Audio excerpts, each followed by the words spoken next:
This woman left her baby at the hospital. 17 years later, she got a call that changed everything. Her name is Rachel. And 17 years ago, she walked out of a hospital without looking back, leaving behind a baby girl she never even held. No name, no note, just a nurse standing there, stunned, holding a newborn who had no idea her life had just begun without a mother. Rachel had her reasons. At least, that's what she told herself. She was 19, homeless, fresh out of an abusive relationship, and that baby reminded her too much of the man who had ruined her life. So, she ran him far away. She changed her name, started over. She never spoke about the child again. Years passed. Rachel built a new life, a job in a flower shop, a small apartment in a quiet town. She never married, never had other kids. Every now and then, on certain nights, when the rain hit the windows just right, she'd wonder, was the baby okay? Was she adopted? Did she look like her?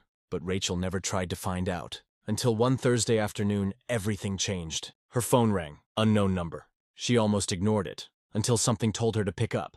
On the other end of the line, a girl's voice, calm, measured, but also cold. "Is this Rachel Bennett?" the girl asked. Rachel froze.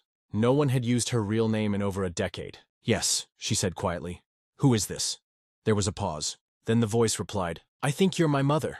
Rachel's stomach dropped. The air felt thin. She couldn't breathe. She sat down slowly, her knees suddenly weak. I don't understand," she stammered. "Who told you that?" The girl replied, "I've known since I was 10. I've been waiting for the right time." Rachel's voice cracked. "Wait, are you okay?" "What's your name?" Another pause. Then the girl said, "They named me Emily, but I don't go by that anymore. I go by Eden." Rachel whispered the name. "Eden?"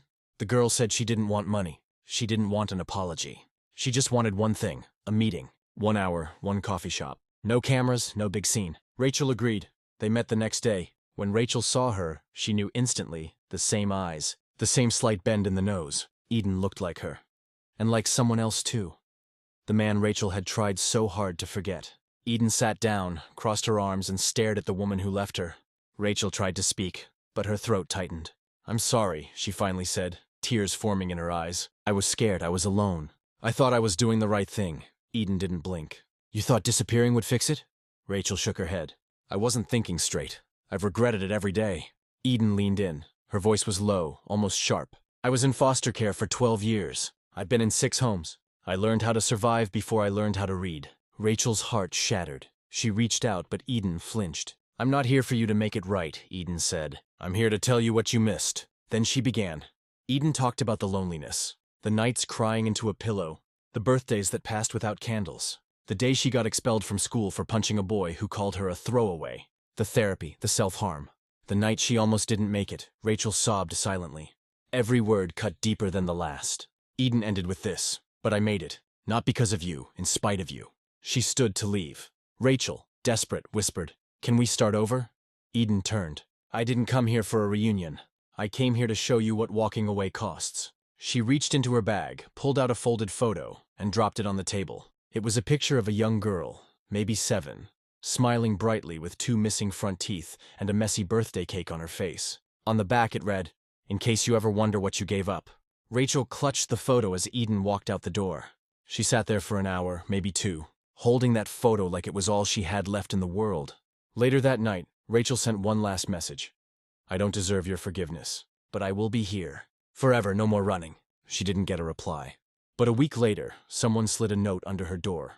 "Maybe we'll talk again. I'm not ready. But maybe one day." Rachel smiled softly. She knew it might take years. Maybe it would never happen.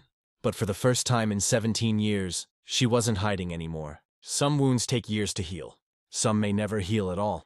But owning your mistakes is the first step.